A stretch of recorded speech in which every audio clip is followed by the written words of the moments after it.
Niu Tian dan Taitan tidak melihatnya lagi. Sebaliknya, mereka meminta murid-murid Clear Sky Sekte mengantarnya keluar dari Clear Sky Castle. Huo Yuhao melangkah keluar dari Clear Sky Castle dan melihat gerbang besarnya ditutup. Dia menarik napas dalam-dalam dan bersumpah pada dirinya sendiri bahwa dia akan memiliki kekuatan gelar Do Uluo ketika dia kembali lagi nanti. Akan lebih baik jika dia bisa membawa Dong Er kembali bersamanya saat itu. Dia menghentakkan kakinya ke tanah dan melompat turun dari Clear Sky Peak, begitu saja. Dia terus-menerus memantul dari sisi gunung sambil bergegas turun secepat yang dia bisa. Dia jatuh menembus awan sebelum dia memperluas alat jiwa tipe terbangnya dan mengaktifkan kekuatan jiwanya, berubah menjadi sinar cahaya yang mengalir saat dia menghilang di kejauhan. Kembali ke dalam Clear Sky Castle. Niu Tian dan Taitan menyaksikan Huo Yuhao pergi saat mereka berdiri di dekat jendela di ruangan tertinggi di kastil. Mereka memasang ekspresi berbeda di wajah mereka. Taitan tampak sedikit murung. Terbukti, dia belum melupakan pertengkaran yang baru saja dia alami dengan Huo Yuhao. Dia bergumam pelan, hidup orang ini sulit. Tapi pikirannya tampak jauh lebih tangguh dan tegas dibandingkan sebelumnya. Wajah Niu Tian penuh kekaguman dan penghargaan. Ya, tidak mudah baginya untuk menjadi seperti itu di usia segitu. Mudah-mudahan, dia bisa memenuhi persyaratan orang itu secepat mungkin. Sebenarnya saya tidak tega melihat anak ini disiksa seperti ini. Dong Er, oh, maksudku burung phoenix kecil kita, aku ingin tahu apa yang dia lakukan saat ini. Saya berharap mereka bisa bertemu satu sama lain di luar. Taitan berkata, orang itu sangat kejam. Dia punya cukup keahlian dalam menyiksa orang, tapi menurutmu apakah adik kita tahu tentang ini? Niu Tian terkekeh dan berkata, akan aneh jika dia berani memberitahunya. Namun, aku bisa memahami apa yang dia rasakan. Dia laki-laki, dan ketika putri yang paling kamu cintai dicuri oleh pria lain, suasana hatimu tidak terlalu baik. Huo Yuhao tidak melanjutkan menuju Akademi Shrek setelah dia meninggalkan Clear Sky Sect. Saat ini, dia diliputi emosi, dan bukan hanya karena dia menerima kabar baik bahwa Dong Er telah pulih. Dia juga bersemangat karena apa yang akan dia lakukan selanjutnya. Dia harus berhenti dan beristirahat setiap 2 jam karena kondisi tubuhnya saat ini. Dia menemukan kota kecil ketika malam tiba dan bermalam di hotel. Dia melanjutkan perjalanannya saat fajar menyingsing keesokan harinya. Dia membutuhkan waktu 4 jam lagi sebelum akhirnya meninggalkan perbatasan Kekaisaran Jiwa Surgawi dan memasuki perbatasan Kekaisaran Bintang Luo.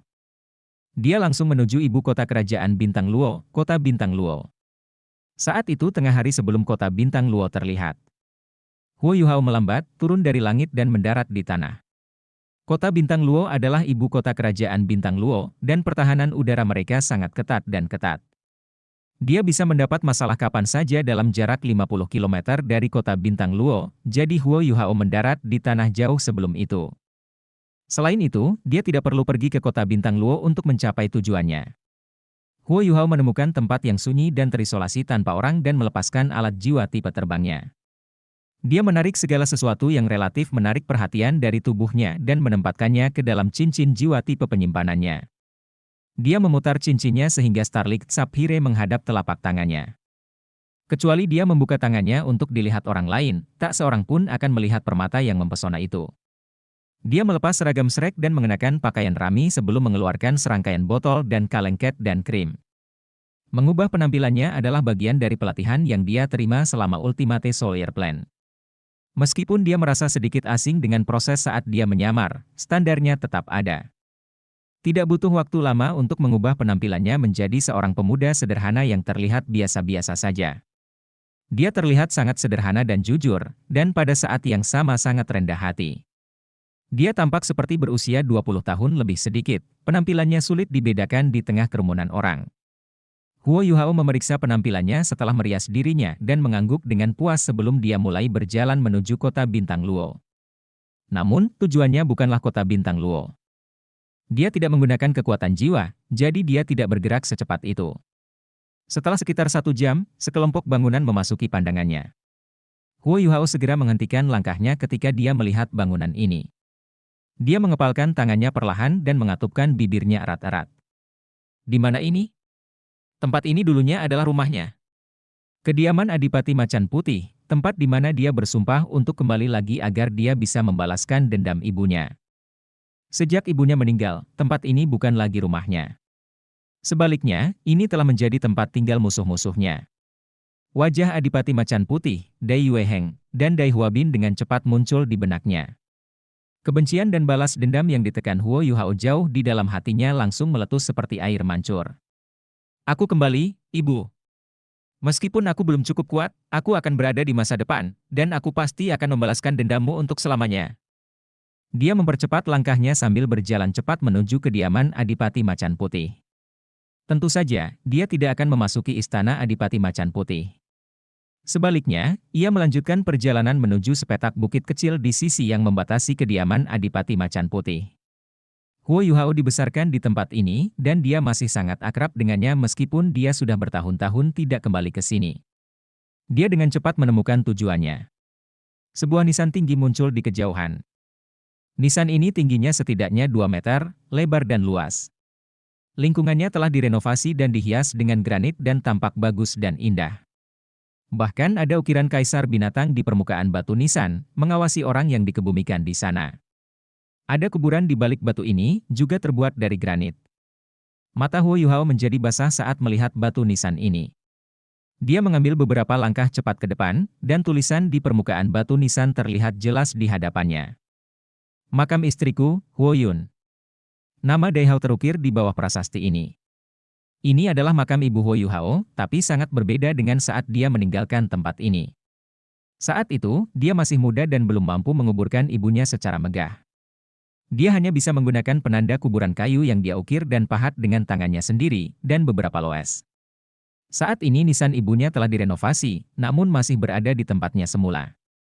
Namun, tampilannya sangat berbeda dari sebelumnya. Dia belum pernah kembali ke sini sebelumnya, dan sekarang seseorang telah merenovasi makam ibunya. Huo Yuhao sedikit linglung saat dia perlahan berlutut di depan nisan ibunya. Kebencian dan dendam yang bergejolak dalam hatinya secara tidak sadar mereda, namun air mata mengalir tak terkendali saat dia menundukkan kepalanya di depan nisan ibunya dan menangis tersedu-sedu. Mama! Bu, aku kembali. Aku di sini untuk menemuimu. Huo Yuhao telah pergi selama bertahun-tahun, dan ini adalah pertama kalinya dia kembali untuk memberi penghormatan kepada ibunya. Hatinya penuh rasa bersalah.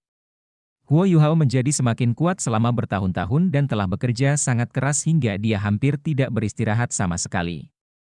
Dia bahkan tidak berani memikirkan ibunya, karena dia takut tidak mampu menahan keinginan untuk membalaskan dendamnya. Lebih dari 8 tahun telah berlalu sejak dia meninggalkan tempat ini. Huo Yuhao telah berubah dari anak yang lemah menjadi sage jiwa yang kuat dengan jiwa bela diri kembar setelah 8 tahun, dan segalanya telah berubah. Dia akhirnya memberanikan diri untuk kembali dan memberikan penghormatan kepada ibunya. Keinginan terbesarnya adalah membalaskan dendam ibunya, dan agar Adipati Macan Putih, Dai Hao, berlutut di depan makam ibunya dan bertobat. Makam ibunya telah direnovasi, dan Dai Hao telah membangun kembali batu nisannya dan memanggilnya istrinya. Itu selalu yang paling diinginkan ibu. Tapi kenapa Dai Hao tidak melakukan itu untuknya bertahun-tahun yang lalu? Dia tidak pernah mengunjungi kami, dan pada akhirnya kamu harus mati dengan kejam. Kerinduan Huo Yuhao terhadap ibunya, dan kesedihan yang dibawanya jauh di dalam hatinya melonjak terus-menerus, dan terwujud dalam bentuk air mata yang berceceran di seluruh nisan ibunya. Tekanan yang harus dia tanggung dalam hatinya selama beberapa hari ini, kerinduannya pada Dong Er, dan rasa bersalahnya terhadap QR sepertinya dilepaskan melalui isak tangisnya yang pahit saat air matanya mengalir tak terkendali. Huo Yuhao berbaring di nisan ibunya dan tertidur pada suatu saat, dan tidur siang ini sangat nyenyak dan mantap. Dia bermimpi ibunya kembali, dan tangan Adipati Macan Putih melingkari pinggang ibunya. Adipati Macan Putih memiliki senyum hangat dan tipis di wajahnya. Dia dengan lembut memanggil namanya, sementara ekspresi ibunya penuh kebahagiaan saat dia bersandar ke pelukan Adipati Macan Putih. Sayangnya, itu semua hanyalah mimpi. Fajar menyingsing di hari kedua ketika Huo Yuhao terbangun dari mimpinya, pakaiannya basah karena embun pagi, namun ia merasa seolah semua kesedihan dan keputusasanya telah terkuras melalui air matanya. Huo Yuhao berlutut lagi di depan nisan ibunya dan bersujud 9 kali dengan sungguh-sungguh. Huo Yuhao merendahkan suaranya dan berkata, "Jangan khawatir, Ibu. Aku akan selalu mengingat kebencian ini, dan aku akan membuktikan kepada orang itu bahwa anakmu lebih kuat dari dia. Aku bisa melakukan apa yang dia bisa, dan suatu hari nanti, Aku akan kembali ke tempat ini, Istana Adipati Macan Putih, dengan benar dan adil, dan aku akan menginjak semuanya. Aku akan membuat semua orang membalasmu dengan 10 kali lipat, 100 kali lipat rasa sakit yang mereka timbulkan padamu. Saya akan memaksa Adipati Macan Putih untuk menyambut Anda kembali ke Istana Adipati Macan Putih dan mengakui bahwa Anda adalah istri resminya. Aku akan memaksanya berlutut di depan kuburanmu untuk bertobat. Huo Yuhao mengeluarkan persembahan yang telah dia persiapkan setelah pidatonya dan meletakkannya di depan makam ibunya, satu persatu. Dia melakukan koutou beberapa kali lagi sebelum dia berdiri. Ia berbalik, namun melirik nisan ibunya karena tak tega pergi. Dia menyeka air mata dari wajahnya, dan matanya menjadi tegas dan bertekad sekali lagi saat dia melangkah ke kejauhan. Dia tidak melanjutkan menuju kota Bintang Luo. Sebaliknya, dia mempercepat langkahnya saat melakukan perjalanan ke barat. Dia berlari agak jauh sebelum melepaskan alat jiwa tipe terbangnya dan terbang dengan cepat ke kejauhan. Setelah 2 jam, dia berhenti di sebuah kota berukuran sedang di kerajaan Bintang Luo. Dia menciptakan identitas baru untuk dirinya sendiri dan membeli dokumen seharga 30 koin jiwa emas, makan ringan sebelum melanjutkan perjalanannya. Imperial Radiant City terletak di sudut barat laut Kekaisaran Bintang Luo dan berjarak kurang dari 100 km dari pegunungan Mingdou. Jaraknya kurang dari 500 km dari perbatasan Kekaisaran Jiwa Surgawi dan merupakan salah satu benteng penting Kekaisaran Bintang Luo untuk bertahan melawan Kekaisaran Matahari Bulan. Kota ini adalah salah satu kota terpenting yang bertanggung jawab atas pasokan untuk kamp-kamp garis depan. Ada 2 legiun cadangan yang ditempatkan di kota ini. Legiun cadangan biasanya memiliki pasukan 1,5 kali lebih banyak daripada legiun biasa, dan mereka menjalani pelatihan yang keras dan ketat, sama seperti legiun biasa. Segera setelah legiun reguler mengalami kekalahan di garis depan, legiun cadangan ini akan mengerahkan tentaranya untuk mengisi kembali legiun reguler. Cadangan Imperial Radiant City telah terdaftar sepenuhnya. Duk Harimau Putih adalah Panglima Angkatan Darat Lapangan Barat, dan mereka mungkin akan menghadapi pasukan besar Kekaisaran Matahari Bulan kapan saja. Tidak ada yang berani bermalas-malasan atau main-main di tempat ini. Oleh karena itu, 2 legiun cadangan kota Imperial Radiant memiliki kekuatan penuh sebanyak 15.000 orang.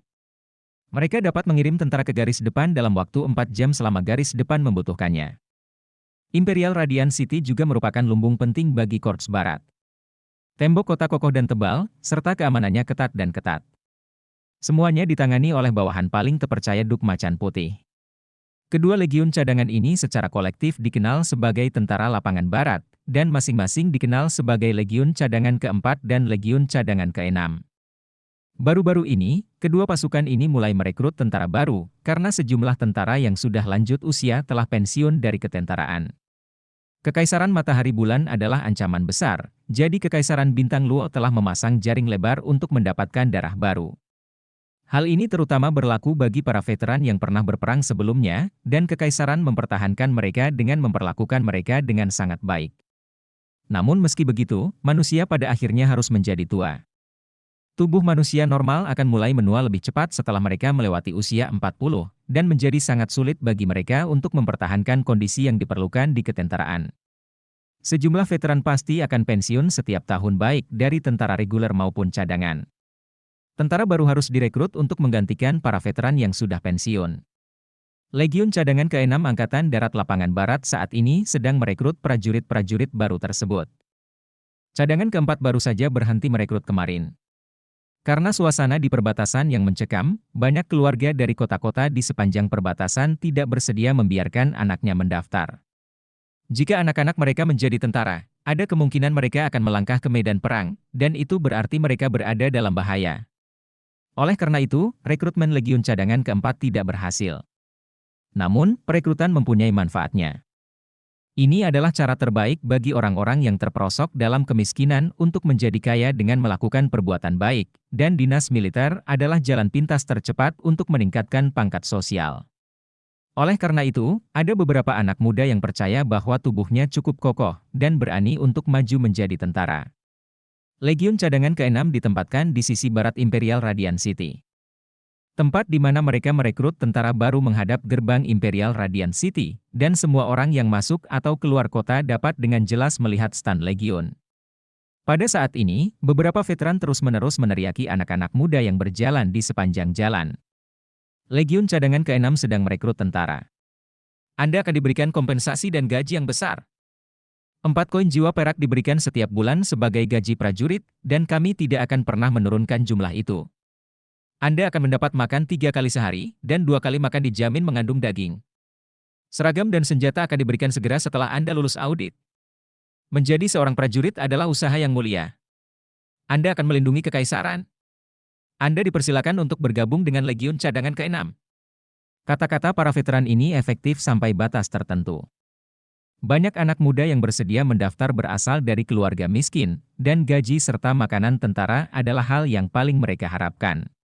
Begitu mereka mendaftar, mereka akan diberi gaji sebulan, dan jumlah ini cukup untuk mengubah kehidupan keluarga mereka selama beberapa waktu. Antrian panjang terbentang di depan loket rekrutmen. Ada 20 pria muda dan sehat yang mencoba mendaftar menjadi tentara. Pengaturan stand rekrutmen sederhana. 2 veteran duduk di belakang meja panjang, bersama dengan seorang pria paruh baya yang tampak seperti seorang perwira. Namun, semua orang bisa tahu dari seragamnya bahwa pangkatnya tidak terlalu tinggi, meskipun dia seorang perwira. Nama? Geda Zuang. Usia? 23. Tolong tunjukkan dokumen identitas Anda, kata petugas itu kepada pemuda di depannya. Pemuda itu buru-buru menyerahkan sebuah buku kecil. Di Kekaisaran Bintang Luo, setiap orang memiliki dokumen identifikasi yang ditetapkan oleh militer, dan terdapat tanda air sederhana serta segel unik untuk kota tempat setiap warga negara dilahirkan. Memalsukan dan mereplikasi dokumen semacam itu relatif rumit. Selain itu, pihak militer dapat melakukan investigasi dengan menggunakan dokumen identifikasi ini bila benar-benar diperlukan. Pergi ke sana. Temukan beban batu yang dapat Anda angkat untuk kami lihat. Petugas itu menunjuk ke tumpukan batu di dekatnya. Jumlahnya ada sekitar selusin. Bobot terbesar kira-kira seukuran batu kilangan, sedangkan bobot terkecil paling sedikit 20 kg. Penilaian rekrutmen sangat sederhana. Kekuatan prajurit baru dinilai, dan mereka harus melalui camp pelatihan. Prajurit baru yang belum menjalani pelatihan setidaknya 1 tahun tidak diizinkan masuk ke medan perang kecuali mereka menunjukkan kehebatan yang luar biasa. Ya. Geda Zuang mengakui dengan keras dan buru-buru berlari ke tumpukan batu. Dia menimbang beberapa beban berbeda sebelum menemukan beban yang relatif besar, menekuk lengannya, dan mengangkatnya. Ke atas. Geda Zuang berseru sambil perlahan-lahan mengangkat beban itu ke udara. Wajahnya memerah, dan sepertinya dia berusaha keras, tapi pada akhirnya dia berhasil mengangkat kunci batu di atas kepalanya. Pengukuran ini dianggap selesai setelah rekrutmen mengangkat beban di atas kepalanya. Ya, lumayan. Kamu cukup kuat. Anda telah lulus, bekerja keras di masa depan. Legiun Cadangan ke-6 adalah tempat talenta dihasilkan. Jika Anda cukup beruntung untuk pergi ke garis depan, Anda bahkan mungkin bisa mencapai prestasi militer yang gemilang. Petugas mengambil kartu kayu bertuliskan "pribadi" dari meja dan menyerahkannya kepada Geda Zuang setelah dia selesai berbicara. Geda Zuang buru-buru mengucapkan terima kasih kepada petugas itu dengan senyuman di wajahnya. Dia bisa menebus gaji prajurit selama sebulan dari quartermaster dengan kartu kayu ini, sebelum dia diberi seragam dan senjata. Sebagian besar pemuda yang datang setelahnya lulus penilaian. Hanya seorang pemuda yang sangat kurus bahkan tidak mampu mengangkat beban paling ringan pun, dan ditolak. Berikutnya, petugas itu tampak sedikit mengantuk ketika dia bersandar di kursinya dan berteriak malas. Seorang pemuda jangkung dan kurus berjalan di depannya dan menunjukkan dokumen identitasnya. Petugas tahu bahwa pemuda ini cukup pintar dan pandai. Dia mengambil dokumen pemuda ini dan berkata, Tang Dong, dari kota Fourleaves. Lahir dari keluarga petani. Berapa usiamu? Tang Dong tampak agak tidak pandai bicara. Dia menundukkan kepalanya dan berkata, Tuan, saya berumur 19 tahun. Petugas itu senang dipanggil, Tuan. Dia berkata kepada Tang Dong, pergi dan angkat beban batu. Ya. Tang Dong berjalan menuju tumpukan kunci batu. Dia ragu-ragu sejenak sebelum dia berjalan ke batu yang beratnya kira-kira sebesar batu giling, beratnya hampir 100 kg. Tang Dong mencengkeram beban batu dengan kedua tangan dan mengerahkan kekuatan di kakinya saat dia tiba-tiba mengangkat beban itu ke udara. Dia bergoyang sedikit sebelum mengayunkan beban dan mengangkatnya ke atas kepalanya. Petugas itu terkejut. Tang Dong meletakkan kembali beban batu itu ke tanah. Wajahnya tampak sedikit memerah, mungkin karena kekuatan yang baru saja dia tunjukkan. Tidak buruk, tidak buruk. Kamu tampaknya tidak terlalu kuat, tetapi kamu cukup kuat. Bahkan saya tidak mampu mengangkat beban terberat. Anda memiliki masa depan. Anda telah lulus. Ayo, ambil ini. Dia mengambil kartu emas dari tumpukan kecil di atas meja, dan memberikannya kepada Tang Dong. Kartu emas ini memiliki ukiran Private First Class di permukaannya. Di pasukan Kekaisaran Bintang Luo, prajurit memiliki pangkat terendah, diikuti oleh prajurit kelas 1. Itu adalah kesenjangan yang jelas dan penting antara peringkat terendah dan peringkat terendah kedua. Prajurit kelas 1 diperlakukan jauh lebih baik daripada prajurit biasa. Mereka diberi seragam normal, dan dilengkapi dengan baju besi kulit sederhana dan tombak. Mereka diberi 6 koin jiwa perak setiap bulan, sedangkan prajurit hanya diberi 4. Prajurit hanya diberi seragam kain dan pisau sederhana. Terima kasih, Tuan, jawab Tang Dong penuh terima kasih, mengambil kartu emas itu dan melanjutkan ke barak. Tang Dong melihat tanda bertuliskan, Quartermaster, tertancap di tanah begitu dia masuk ke barak, dan ada juga panah yang menunjuk ke arah tertentu. Tang Dong menghentikan langkahnya, dan ekspresi kecewa muncul di wajahnya sebelum dia melangkah ke arah yang ditunjuk panah. Tang Dong. Tang, dari Sekte Tang, dan Dong, dari Wang Dong Er. Bukankah pemuda yang tampak jujur dan sederhana ini adalah Huo Yuhao, yang baru saja meninggalkan Sekte Langit Jernih dan baru saja memberikan penghormatan kepada ibunya? Ya, barak kerajaan Bintang Luo adalah tujuannya. Dia telah membuat keputusan ini sejak lama di dalam hatinya, dan dia ingin menggunakan kemampuannya sendiri, seperti yang dilakukan Duk Macan Putih bertahun-tahun yang lalu. Dia ingin mengumpulkan pahala sedikit demi sedikit, dan mencapai peringkat tinggi. Dia ingin menggunakan kekuatannya sendiri untuk membuktikan bahwa dia lebih kuat dari Adipati Macan Putih. Dia ingin berdiri di depan Adipati Macan Putih dengan benar suatu hari nanti, dan dia ingin menggunakan kemampuannya sendiri untuk mencapai pangkat yang bahkan lebih tinggi daripada pangkat Adipati Macan Putih. Dia akan mengungkapkan identitasnya ketika itu terjadi, dan dia akan menggunakan statusnya sendiri di Kerajaan Bintang Luo untuk membersihkan nama ibunya, dan membalaskan dendamnya. Dia tidak peduli dengan kekuasaan dan otoritas. Namun, dia mengerti bahwa tidak peduli seberapa kuat dia secara individu, yang bisa dia lakukan dengan kekuatannya sendiri hanyalah membunuh seseorang jika dia ingin membalaskan dendam ibunya. Bukan itu yang dia inginkan. Dia ingin menggunakan prestasinya sendiri bagi kekaisaran untuk membersihkan nama ibunya dan mencari keadilan baginya. Dia ingin ibunya merasa bangga karenanya, sehingga dia berhak disebut sebagai istri Adipati Macan Putih. Huo Yuhao tidak mau mengambil jalan pintas apapun. Reputasinya mulai menonjol di benua Eropa, dan selama dia mau, bukan tidak mungkin baginya untuk langsung menjadi perwira tinggi di militer kerajaan Bintang Luo. Namun, bukan itu yang dia inginkan, dia ingin mengambil jalan yang sama dengan yang dilakukan Adipati Macan Putih. Kekaisaran Bintang Luo adalah negaranya, dan meskipun kekaisaran ini tidak pernah memberinya apapun, tempat ini adalah rumah leluhurnya. Dia ingin menggunakan kemampuannya sendiri untuk naik pangkat. Bagaimanapun, dia adalah Master Pagoda Kehormatan Pagoda Jiwa, dan juga anggota seumur hidup, dan dia menikmati status penting di Akademi Shrek dan Sekte Tang. Jika dia muncul di Kerajaan Bintang Luo dengan identitasnya sendiri, dia bahkan dapat mempengaruhi situasi keseluruhan 3 kerajaan asli di benua Dou Luo, bahkan jika itu terdengar seperti gagasan yang tidak masuk akal. Kekuatan pribadi Huo Yuhao tidak seberapa dibandingkan 3 kerajaan. Namun, kekuatan yang diwakilinya terlalu kuat. Oleh karena itu, ketika dia berkultivasi secara tertutup, dia memutuskan bahwa dia akan menggunakan identitas baru untuk mencapai apa yang dia inginkan. Maka, Tang Dong lahir. Quartermaster itu gemuk, dan Huo Yuhao tahu bahwa dia punya cukup banyak makanan setiap hari. Pria itu sedikit terkejut ketika dia melihat kartu prajurit kelas 1 Huo Yuhao, tetapi dia masih memberi Huo Yuhao peralatan dan kompensasi yang harus diterima oleh seorang swasta kelas 1, dan menyuruh Huo Yuhao untuk melapor ke tempat latihan militer di lapangan. Sisi kiri barak tentara. Kekaisaran Bintang Luo sangat kaya, dan orang dapat mengatakan bahwa mereka berada satu kelas di atas yang lain dari peralatan yang mereka berikan kepada prajurit mereka. Pelindung kulit terbuat dari kulit sapi yang diolah. Meskipun armor kulit ini hanya bisa melindungi tubuh seseorang, itu sudah cukup memberikan rasa aman pada prajurit setelah mengenakannya.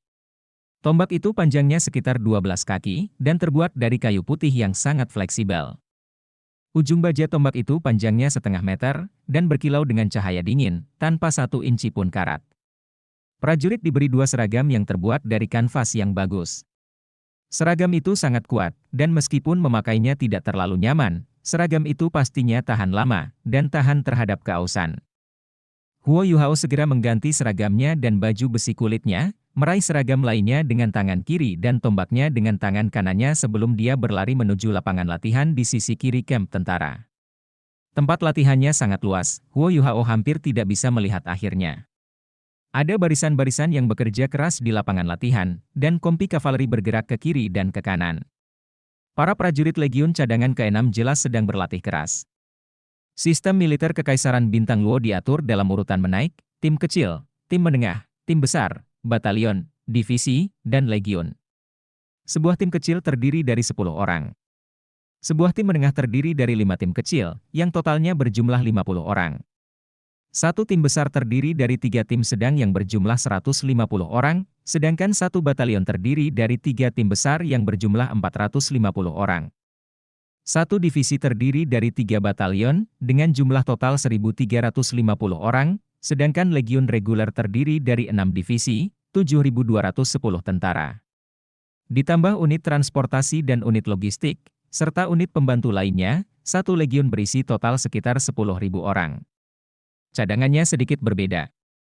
Setiap legiun cadangan terdiri dari 9 divisi tentara, dan di samping unit tambahan lainnya, legiun cadangan beranggotakan sekitar 15.000 orang. Huo Yuhao dengan cepat menemukan tempat berkumpulnya prajurit baru, karena prajurit veteran yang menjalani pelatihan di sini berada dalam formasi yang ketat, dan tampak sangat mengintimidasi. Di sisi lain, beberapa ratus tentara baru berkumpul tidak jauh dari tempatnya berada, dan mereka tampak jauh lebih santai dan longgar jika dibandingkan. Mereka tidak berdiri dengan benar, postur tubuh mereka longgar dan tidak disiplin, bahkan ada orang yang bermalas-malasan di belakang, atau duduk di tanah.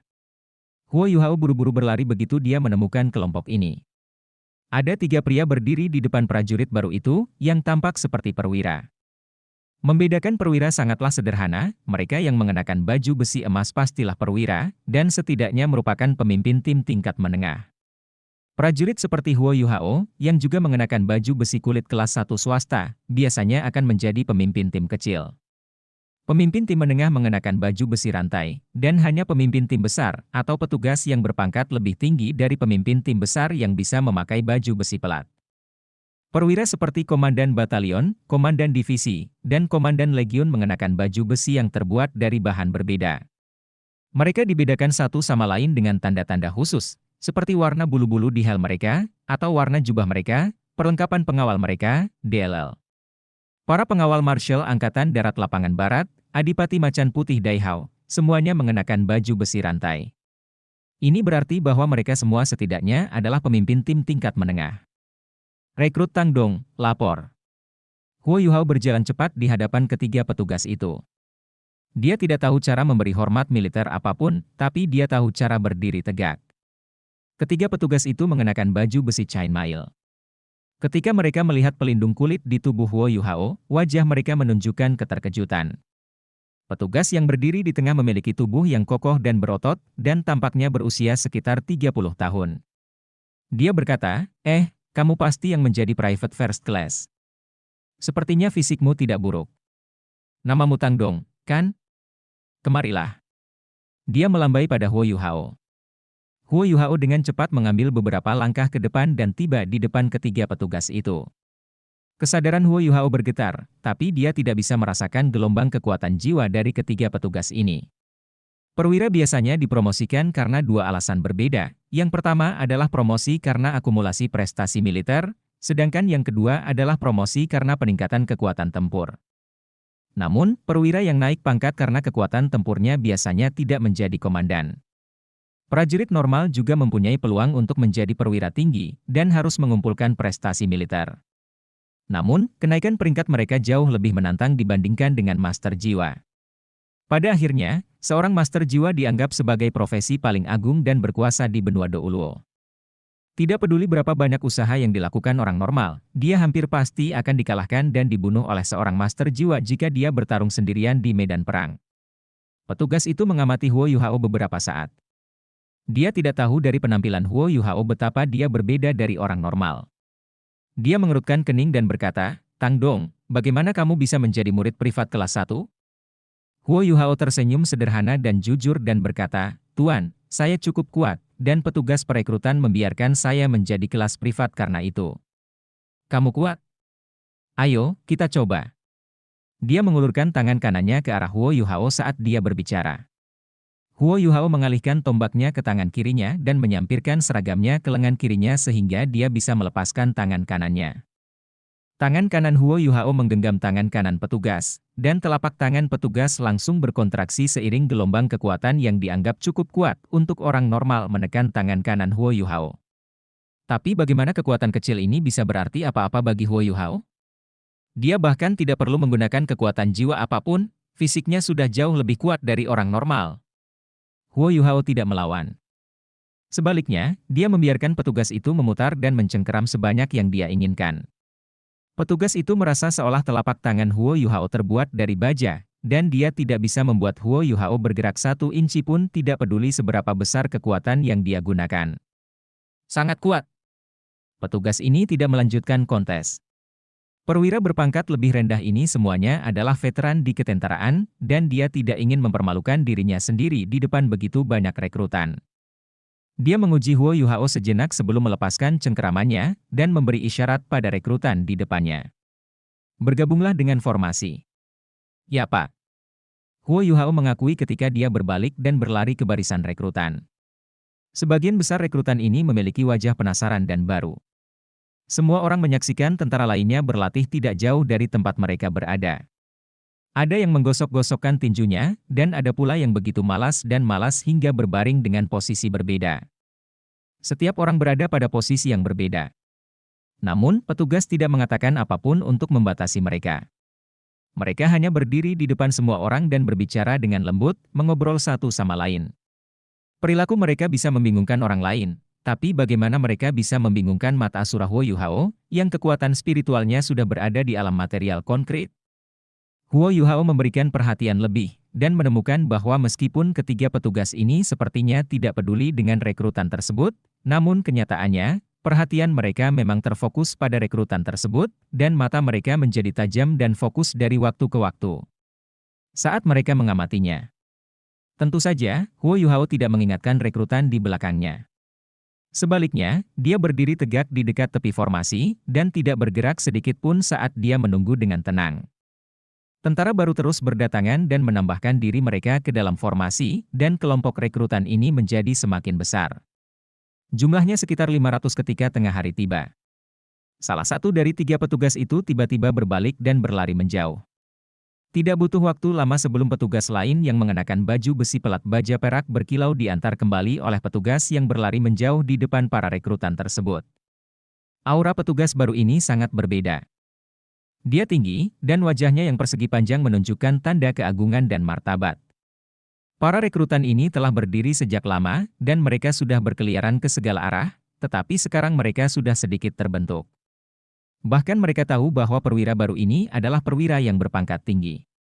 Petugas itu menempatkan dirinya di depan 500 rekrutan itu. Petugas berbaju besi yang baru saja bergulat dengan Huo Yuhao tiba-tiba berteriak sekeras-kerasnya, "Pasukan, perhatian!" Dia sangat keras, dan suaranya terdengar seperti guntur yang menggelegar. Banyak rekrutan yang dikejutkan oleh suaranya dan menggigil sebagai tanggapan. Semua orang menjadi tenang dalam beberapa saat.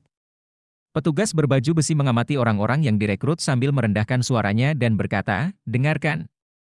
Sejak Anda mendaftar ke Legiun Cadangan ke-6, Anda telah menjadi salah satu prajurit agung Kekaisaran Bintang Luo. Tugas suci seorang prajurit adalah mengikuti perintah, dan seorang prajurit yang gagal mengikuti aturan ini akan ditangani sesuai dengan hukum militer. Saya Zhuang Tian, pemimpin tim besar dari tim besar kedua dari Batalion Ketiga Divisi ke-7 Legiun Cadangan ke-6. Anda yang direkrut akan berada di bawah tanggung jawab saya selama 3 bulan ke depan. Sekarang, tempat tidur Anda akan ditugaskan, dan tugas Anda didelegasikan. Prajurit tempur akan berdiri di sebelah kiriku setelah ini, dan prajurit tambahan akan berdiri di sebelah kananku." Pidato ini terdengar sangat sederhana, namun memancarkan ketegasan yang suram. Anggota tim besar ini adalah seorang prajurit yang pernah berada di medan perang dan melihat darah sebelumnya. Aura ganasnya langsung membuat para rekrutan merinding. Petugas ini melambaikan tangannya, dan petugas yang mengenakan armor chainmail segera mengambil beberapa langkah ke depan. Dia mengeluarkan daftar nama dari suatu tempat dan meninggikan suaranya saat dia membaca, Tang Dong, prajurit pejuang.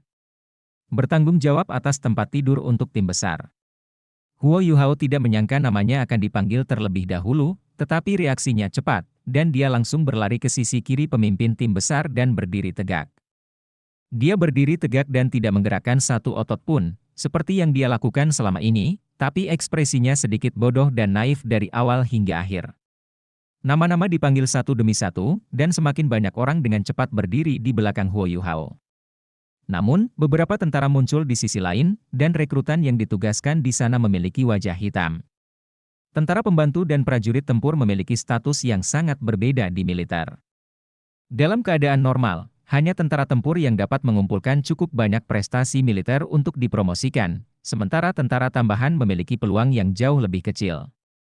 Banyak tentara tambahan yang terlihat sangat tidak yakin, namun mereka tidak berani memprotes karena terintimidasi oleh keperkasaan pemimpin tim yang besar. Mereka hanya bergumam pelan. Petugas membutuhkan waktu lebih dari 1 jam untuk membaca daftar 500 orang tersebut. Huo Yuhao menghitung secara diam-diam sepanjang waktu, pada akhirnya, 200 prajurit ditugaskan menjadi prajurit pembantu, sedangkan 300 prajurit dipilih sebagai prajurit tempur. Pemimpin tim besar itu perlahan berbalik setelah rekrutan terakhir bergabung dengan barisan yang seharusnya. Dia berbalik ke arah kelompok tentara tambahan sambil merendahkan suaranya dan berkata, "Apakah kamu tahu mengapa kalian adalah tentara tambahan? Anda telah dipilih setelah penilaian terpadu. Setiap orang telah dipantau dan diamati sejak Anda bergabung, dan setiap kata dan setiap gerakan yang Anda lakukan, serta fisik Anda, semuanya merupakan bagian dari kriteria ini. Pada akhirnya, kalian tidak memenuhi syarat untuk menjadi tentara tempur. Sekarang, Anda punya 2 pilihan. 1, tetap menjadi tentara tambahan. Prajurit pembantu akan menerima bayaran yang sama dengan prajurit tempur biasa, tapi akan sulit bagi kalian untuk mendapatkan promosi. Kedua, Anda dapat mengembalikan semua yang telah Anda klaim dari quartermaster dan meninggalkan camp. Namun Anda harus ingat, begitu Anda meninggalkan camp, nama Anda akan dicatat, dan tentara tidak akan pernah menerima Anda lagi. Jika Anda tetap menjadi tentara tambahan, Anda mungkin memiliki peluang untuk menjadi prajurit pejuang jika kinerja Anda luar biasa. Untuk saat ini, Anda akan diberikan waktu 10 menit untuk mempertimbangkannya." "Saya ingin jawaban dari semua orang setelah 10 menit. Zhuang Tian berbalik ke arah 300 tentara yang berperang setelah dia menyampaikan pidatonya kepada tentara tambahan. Wajahnya tiba-tiba menjadi gelap saat dia berkata dengan dingin, "Rekrut, jangan berpikir semuanya sudah berakhir hanya karena kalian terpilih menjadi prajurit tempur. Izinkan saya memberitahu Anda, dalam pelatihan dasar militer yang akan Anda terima dalam 3 bulan berikutnya, Anda akan dieliminasi dan diturunkan menjadi prajurit tambahan jika Anda tidak lulus. Hanya mereka yang lulus pelatihan ini dengan gemilang yang bisa menjadi prajurit pejuang. Jangan berpikir bahwa saya bersikap kasar, saya mencoba untuk bertanggung jawab atas Anda dan keluarga Anda. Hanya prajurit paling berprestasi yang layak melangkah ke medan perang. Kalau tidak, kamu hanya akan menuju kematianmu. Kalau begitu, lebih baik kamu tetap berada di lini belakang atau kembali ke rumah untuk bertani. Anda boleh kembali ke ranjang masing-masing yang baru saja kami tugaskan untuk mengurus segala pengaturan di sana, dan Anda boleh makan siang. Berkumpul di sini dalam 2 jam,